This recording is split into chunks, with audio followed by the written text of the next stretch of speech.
Há pouco tempo atrás, a gente publicou um vídeo sobre como fazer a virtualização usando o VirtualBox da Oracle. Agora a gente vai fazer um vídeo explicando exatamente o que é a virtualização, ou seja, explicando os conceitos que foram usados naquele vídeo. A primeira coisa que a gente precisa entender é o que é virtualização. Basicamente, significa fingir que existe alguma coisa. Existem, por exemplo, programas para você virtualizar um celular Android dentro de um computador. Os desenvolvedores de aplicativos de celular usam muito isso. Aqui nós estamos falando de virtualização de servidores e desktops, tá? E como é que funciona esse tipo específico de virtualização? Bom, vamos ver primeiro quando é que não está virtualizado. Eu tenho aqui um hardware, que é uma caixa, um equipamento, perfeito? Uma lata. Ali tem o processador, a memória, tudo mais. Em cima desse hardware, a gente vai colocar um sistema operacional. O sistema operacional é qualquer programa que assume o controle do hardware. Por exemplo, pode ser um Windows Server, pode ser o Windows 10, um Ubuntu, um macOS. A função do sistema operacional, ou uma das funções, e acho que a principal função, é controlar o hardware. Então, quando eu tenho um equipamento, seja um servidor, seja um desktop, um notebook, ou mesmo um celular, eu tenho o hardware e eu tenho vários programas tentando acessar esse hardware ao mesmo tempo. Memória, disco, a tela. Alguém tem que controlar essa bagunça, porque senão um programa ia entrar na memória do outro, você ia ter problemas até mesmo para controlar a autorização, quem pode fazer o que, essa questão de privilégios, que é algo muito importante, principalmente em servidores. Então, o que o Windows faz, o que o Ubuntu faz, o que o sistema operacional faz, principalmente é verificar se o programa está fazendo algo que ele tem o direito de fazer, a questão dos privilégios, e depois controlar o acesso. Então, se tem alguém tentando acessar a placa de rede, tem vários programas ao mesmo tempo. Então, por exemplo, eu posso ter ali o Chrome, eu posso ter o Outlook, eu posso ter o WhatsApp no meu desktop, todos eles vão tentar acessar a placa de rede. Então, o sistema operacional é que vai controlar e vai definir quando cada um pode acessar. E aí, então, em cima do sistema operacional, a gente coloca os programas. E aí, pode ter todos os programas que você possa imaginar. Eu posso ter o SQL Server, que é um programa de banco de dados, rodando em cima do sistema operacional. Eu posso ter, junto com isso, um OpenLDAP, que o LDAP é um protocolo para você fazer autenticação de usuários, entre outras coisas. Eu posso ter um servidor de e-mail e eu posso ter um servidor de arquivos. Então, repara, eu tenho vários programas rodando ao mesmo tempo em cima do mesmo sistema operacional. E, inclusive, eles podem se usar. Vamos pegar um exemplo. Eu tenho um programa, um servidor de e-mail. Então, esse aqui é o meu servidor de e-mail. Ele precisa consultar o LDAP para saber quando um usuário vai requisitar um e-mail, se a senha daquele usuário está certa. Então, se eu estou com o meu Outlook acessando esse servidor, o meu Outlook vai passar o meu usuário e senha para o servidor, e o servidor vai consultar o LDAP para ver se o meu usuário e senha está certo. E talvez o LDAP use o SQL Server para armazenar essas informações. Então, passando pelo sistema operacional, esses programas se falam internamente dentro do próprio servidor. Repare, eles não se falam diretamente. Eles pedem para o sistema operacional e falar com o vizinho dele. O que não é muito diferente do que se os outros programas estivessem distribuídos em vários equipamentos, tá? Qual que é o problema de eu ter vários programas assim instalados num mesmo equipamento?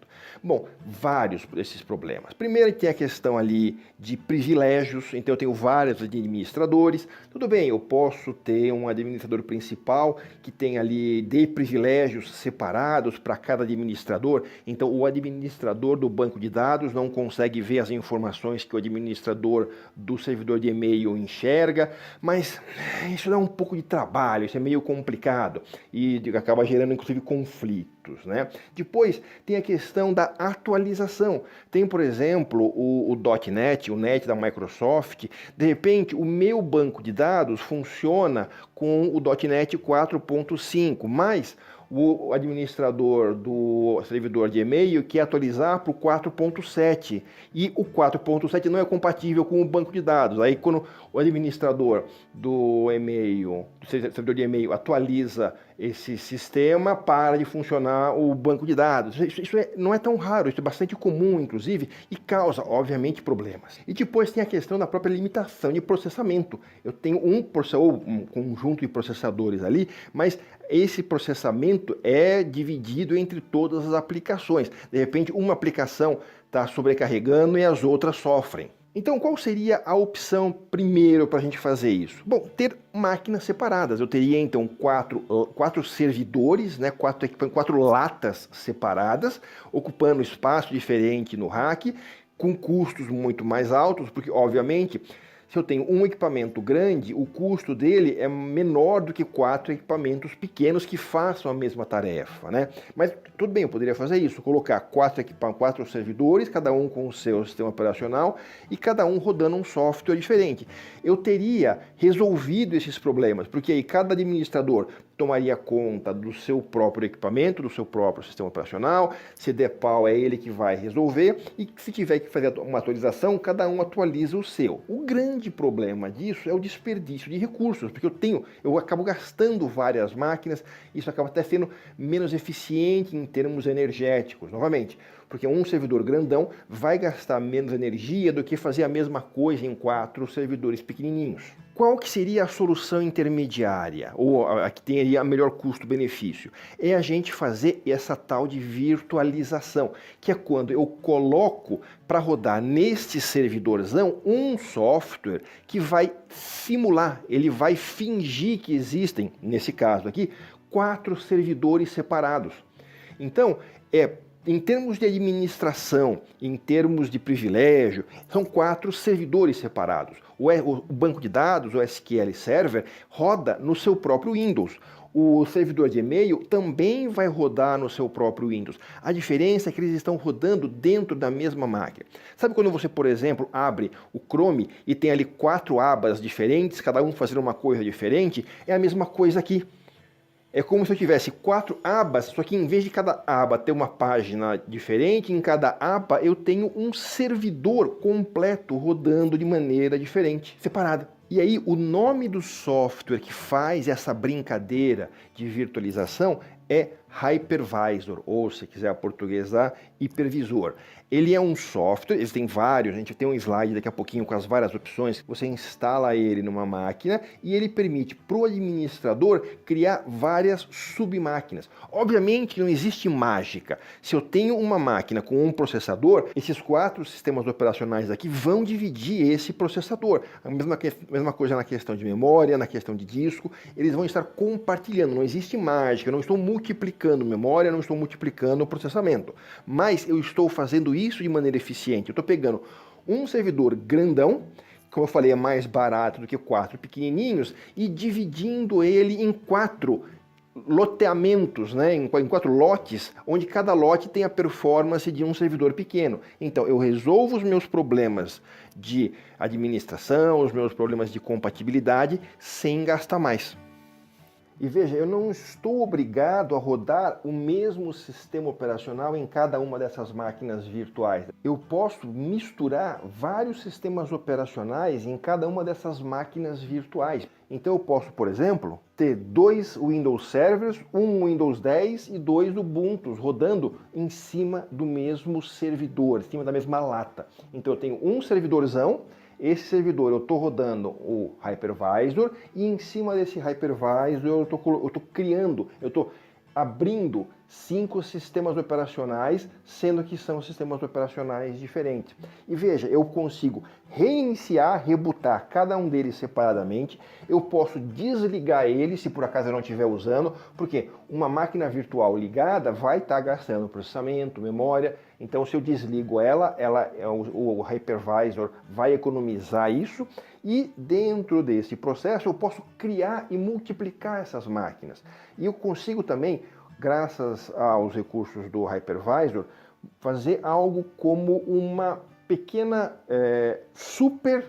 um super uso dos recursos. Por exemplo, vamos supor que eu tenho uma máquina que eu tenho ali 16 gigabytes de memória, tá? Vamos supor que eu coloque em cada uma dessas máquinas virtuais, isso o administrador do hypervisor é que vai definir, ele vai definir que cada uma dessas máquinas virtuais tem 8 GB de memória. Então, o sistema operacional, quando ele for verificar o que ele tem disponível para ele, ele vai encontrar 8 GB de memória. Como é que é feito essa mágica, né? De onde que vem essa memória adicional? Não é uma mágica, na verdade o que o hypervisor vai fazer é, toda vez que a memória real lotar, ele vai tirar um pouco dessa memória, jogar para o disco e esse espaço que ficou livre, ele vai jogar para a máquina que requisitou. Daqui a pouco, quando uma outra máquina requisitar aquela memória que estava lá, ele faz o processo inverso, pega aquilo que está na memória, joga para um outro lugar de disco e pega o que está no disco e joga para a memória e entrega de novo para aquele sistema operacional. Esse é um processo lento. Não é uma boa coisa de se fazer porque isso afeta a performance geral de todas as máquinas. Quando o hypervisor tem que ficar fazendo essa baldeação, é algo realmente lento, mas é algo possível de se fazer. Então, quando a gente fala em virtualização, existe um termo que chama Bare Metal Server, que é a lata, que é efetivamente o servidor real.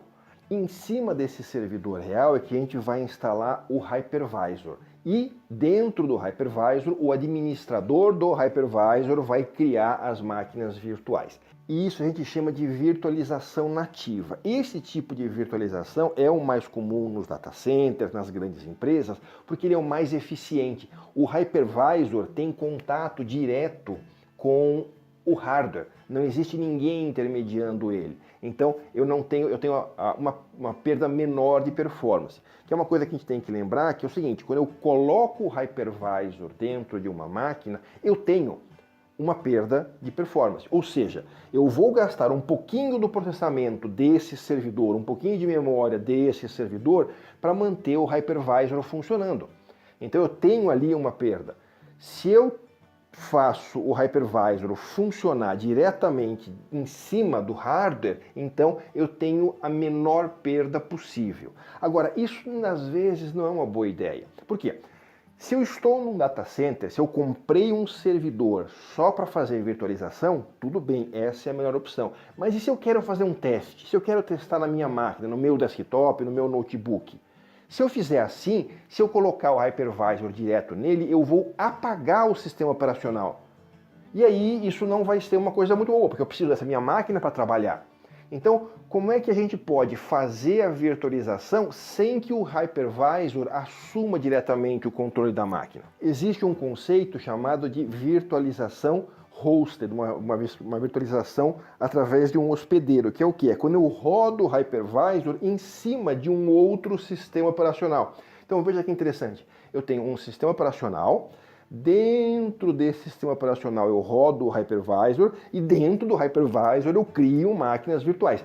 Nesse exemplo que a gente colocou no outro vídeo nosso aqui do canal sobre virtualização, é exatamente esse tipo de arquitetura que a gente usa. Então ali é uma máquina Windows 10 naquele exemplo, onde eu rodei ali o VirtualBox da Oracle, que é um hypervisor hosted, é um hypervisor que usa um sistema operacional, e aí eu criei as diversas máquinas virtuais. O interessante nesse caso é que eu não preciso fazer a minha máquina só rodar a virtualização. Eu posso rodar ali junto o Chrome, o Outlook, ou seja, o VirtualBox, nesse caso, ele vira mais um programa rodando na minha máquina. E aí, as grandes vantagens são, eu não precisei formatar a minha máquina, ela continua sendo produtiva igual ela era antes. Se eu fechar o VirtualBox, ele não consome mais processamento nem memória, obviamente, disco vai continuar lá, mas ocupado, mas ele não vai ocupar processamento nem memória, então eu consigo usar a minha máquina inteiramente para trabalhar. Então aqui a gente vê alguns exemplos, hypervisors, a maioria desses são gratuitos que você pode baixar e testar sem custo nenhum. Os hospedados, os hosts, aqueles que rodam em cima de um sistema operacional, o VirtualBox, que eu gosto muito, o Parallels, que é para quem tem macOS, para rodar o Windows em cima do macOS, ou seja, eu tenho um MacBook, mas eu quero rodar um programa que só roda em Windows 10, então eu posso usar esse Parallels para rodar essa máquina. E existem aqueles bare metal, os nativos, que são aqueles que realmente formatam a máquina. Algum tempo atrás eu tive contato com uma pessoa, ela me reclamou que ela foi instalar o Xen da Citrix numa máquina e esse hypervisor queria formatar a máquina e apagar o sistema operacional. Sim, é isso mesmo, é para isso é assim que funciona um hypervisor bare metal, um hypervisor nativo. Ele efetivamente vai formatar e limpar todo o conteúdo da máquina. Então a gente precisa entender o que faz cada um para escolher o tipo correto. Os nativos vão ter a melhor performance, mas eu vou formatar minha máquina. E os hosted são aqueles que eu consigo manter a minha máquina funcionando. Eu já vi também o caso de uma pessoa, ele era um profissional de TI, ele tinha um notebook e nesse notebook ele fazia a virtualização nativa, ou seja, ele instalou um hypervisor, ele formatou a máquina dele, instalou um hypervisor e era muito legal, porque ele conseguia rodar ali Ubuntu, Windows 10, ele conseguia rodar várias máquinas ao mesmo tempo, ele se chaveava de uma para outra rapidamente. Qual que era o problema? Ele tinha uma máquina de R$5.000, só que cada um dos sistemas operacionais trabalhava na velocidade de um notebook de R$1.500. Quer dizer, ele não tinha a máquina inteira para ele. O que, na minha opinião, era uma coisa que não acho que valia muito a pena. Ele conseguia fazer essa brincadeira de chavear entre os sistemas operacionais, mas normalmente para um notebook, para uma máquina pessoal, a não ser que você faça muitos testes, que você seja uma pessoa que fique variando muito de sistema operacional, normalmente você ter um bare metal, um hypervisor nativo na sua máquina não é uma boa ideia. O ideal é, nesse caso, usar realmente as versões hosted, porque você pode criar, apagar e quando você estiver fazendo alguma outra coisa que não seja mexer com essa tecnologia, você fecha tudo e a sua máquina está inteirinha com todo o processamento e memória para você. Então aqui as 3 aplicações mais típicas de virtualização de equipamentos. Então, servidores, principalmente em data center e em grandes empresas, como a gente viu, quando eu tenho ali então vários sistemas rodando ao mesmo tempo e eu quero cada um deles de uma maneira independente, eu não quero que eles briguem, eu não quero que um erro feito em uma máquina cause problema na outra, eu não quero que se de repente um administrador do banco de dados precisar reiniciar o servidor dele, ele não vai reiniciar o servidor de e-mail ao mesmo tempo. Então, nesses casos, essa questão de servidores, a virtualização é muito boa. Eu compro um servidorzão e divido ele em vários servidorzinhos. Essa tecnologia também é muito comum em empresas que usam muitas máquinas, um call center, tem muitos profissionais que ficam usando equipamentos muito parecidos. Como eu falei, no caso, por exemplo, de um call center, porque na mesa do operador eu coloco o tal do Team Client, que é um PCzinho muito fraquinho, muito simplesinho. Basicamente o que o Team Client tem é teclado, mouse e um monitor. Quando você liga o Team Client, o que ele faz? Ele vai se conectar com o servidor e lá no servidor tem, às vezes, centenas de desktops virtuais, rodando ali a aplicação que ele precisa para trabalhar. A grande vantagem disso é que o administrador tem todas as máquinas centralizadas num único equipamento grandão. Se, por exemplo, dá problema num Team Client, ele simplesmente vai lá, tira o que está lá, põe um novo e, inclusive, ele nem reiniciou a máquina virtual, porque a máquina virtual está no servidorzão. Então, quando o operador volta para a mesa dele e abre o Team Client novo, ele vai ter a mesma tela que ele estava antes do Team Client dele ter pifado. E como eu falei, eu também posso ter um desktop ou um notebook com a virtualização nativa, por questões de segurança. Eu já vi empresas fazerem isso da seguinte forma: o funcionário tem um notebook, esse notebook tem um hypervisor nativo, ou seja, ele assume o hardware, e aí tem 2 desktops, 2 Windows 10 dentro desse notebook. Um que essa pessoa usa no escritório e o outro que essa pessoa pode usar em casa. Quando essa pessoa está em casa, ela não tem acesso ao desktop, à máquina virtual da empresa. Então, quando essa pessoa está em casa, se ela pegar um vírus, se ela tiver algum problema, vai contaminar o Windows dele, o Windows pessoal dele, mas não vai atacar o Windows da empresa. E quando ele for na empresa, acontece o inverso. Ele não consegue usar o Windows doméstico. Então, ele não leva o vírus ou algum tipo de problema para a empresa. Algumas pessoas podem confundir a virtualização com o dual boot. O que é o dual boot? É quando eu tenho uma máquina onde logo que eu ligo ela, eu tenho um menu com qual sistema operacional que eu vou iniciar. Eu posso, por exemplo, instalar o Windows e o Ubuntu, o Windows e Linux, né, numa mesma máquina. E aí na hora que eu ligo ela, eu escolho qual dos sistemas operacionais eu quero trabalhar. Qual que é a diferença disso para a virtualização? A diferença é muito clara. No Dual Boot só roda um sistema operacional de cada vez. Eu posso ter vários, mas eu só vou rodar um de cada vez. Se eu quiser mudar de um para outro, eu preciso desligar aquela máquina e ligar uma máquina nova. Eu preciso desligar a máquina, reiniciar e usar o menu inicial ali para selecionar um novo sistema operacional. Então a grande vantagem do Dual Boot é que cada sistema operacional, quando está rodando, tem a máquina inteira para ele, a performance é melhor, mas eu não tenho essa facilidade de ficar chaveando de um sistema operacional para o outro. Na virtualização, eu não tenho essa questão da performance, eu tenho as várias máquinas eventualmente rodando elas ao mesmo tempo. Obviamente, eu posso, por exemplo, na minha virtualização, ter 3 Windows 10, ou vamos pensar, um Windows 10 e um Ubuntu, e aí eu desligo um dos Ubuntu, então ele não consome processamento e memória, e só deixo o Windows 10 ligado. Mas, tipicamente, na virtualização, eu quero ter as duas coisas, eu quero ter a possibilidade de executar as duas coisas ao mesmo tempo na mesma máquina. Então, essa é a diferença entre virtualização e Dual Boot. E também, obviamente, no Dual Boot, eu não preciso instalar o hypervisor. No Dual Boot, o meu segredo está no softwarezinho que controla o boot do equipamento. Bom, pessoal, por hoje é só. Se vocês tiverem dúvida, por favor, deixem nos comentários abaixo. Se vocês ainda não assinaram, por favor, não esqueçam. Assim vocês vão ser os primeiros a ficar sabendo quando a gente publicar os nossos próximos vídeos. Se vocês puderem dar um clique no OK, no joinha, isso realmente ajuda bastante, tá bom? E por último, tem aí 2 vídeos que podem ser interessantes para vocês. Até a próxima!